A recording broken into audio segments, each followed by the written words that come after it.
Hello दोस्तों, मेरा नाम राजेश है और आप देख रहे हैं सुपर टूल्स का यूट्यूब चैनल। इस चैनल पे मैं रोज़ाना नए नए वीडियोस लाता रहता हूँ। ये वीडियोस आपको हेल्प करते हैं अपने फ़ोन को, टैबलेट को या फीचर फ़ोन को मैनेज करने में।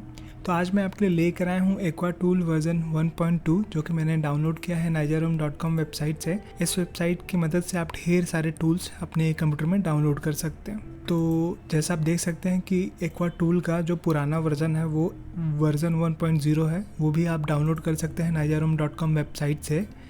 तो डाउनलोड करने का प्रोसेस बड़ा सिंपल सा है। आपको पेज के अंदर 3 लिंक दिए गए होंगे, इन तीनों में से आप कोई भी लिंक पे क्लिक करके आप ये टूल अपने कंप्यूटर में डाउनलोड कर सकते हैं।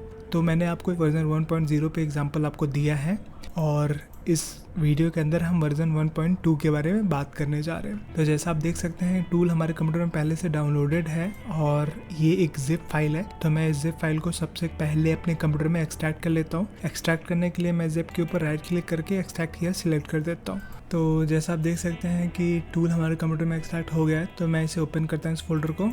तो यहाँ पे हमें कुल इतने सारे फाइल्स दिख रहे हैं। तो हमें अब सेटअप चलाना है, एक्वा टूल सेटअप को। तो जैसे मैंने डबल क्लिक करके ओपन कर लिया, सेटअप हमारे सामने खुल गया है। अब यहाँ पे हमें पासवर्ड डालना होगा। तो पासवर्ड डालने के लिए मुझे फ़ोल्डर के अंदर दोबारा जाके यहाँ से जो पासवर्ड है सेटअप का वो कॉपी करना है और मैंने कॉपी कर लिया है और यहाँ पे पेस्ट कर देता हूँ। नेक्स्ट क्लिक कर देता हूँ, नेक्स्ट इंस्टॉल। तो ये टूल हमारे कंप्यूटर में इंस्टॉल हो चुका है। तो फिनिश पे जैसे मैं क्लिक करूँगा तो ये टूल लॉन्च हो जाएगा। तो जैसा आप देख सकते हैं, टूल हमारे कंप्यूटर में इंस्टॉल हो चुका है और लॉन्च होने में थोड़ा सा वक्त लग सकता है। अभी तक टूल लॉन्च नहीं हुआ है।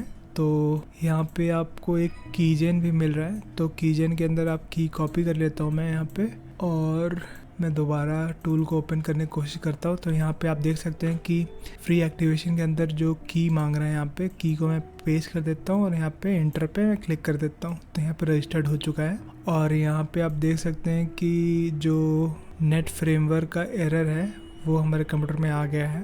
तो इसके लिए हमें अपने कंप्यूटर में नेट फ्रेमवर्क इंस्टॉल करना होगा, या यहाँ पे जावा का शायद कोई फाइल है उसकी वजह से ये इशू आ रहा है। तो मैं इसे दोबारा ओपन करता हूँ और पेस्ट कर देता हूँ की को, कंटिन्यू। मेरे कंटिन्यू क्लिक करने पे भी ये टूल प्रॉपर्ली लॉन्च नहीं हो रहा है। तो फिर से मैं यहाँ पे इस टूल को थोड़ा जावा फाइल या नेट फ्रेमवर्क की ज़रूरत है, तभी ये टूल रन करेगा। तो इस वीडियो में मैं ज़्यादा आपको कुछ दिखा नहीं पाऊँगा, तो उम्मीद करता हूँ उसके लिए आप मुझे माफ़ करेंगे। और अगर आपको वीडियो थोड़ा सा भी पसंद आया तो वीडियो को लाइक कर दीजिएगा और हमारे चैनल को सब्सक्राइब कर दीजिएगा। तो चलिए मिलते हैं अगले वीडियो में। नमस्ते।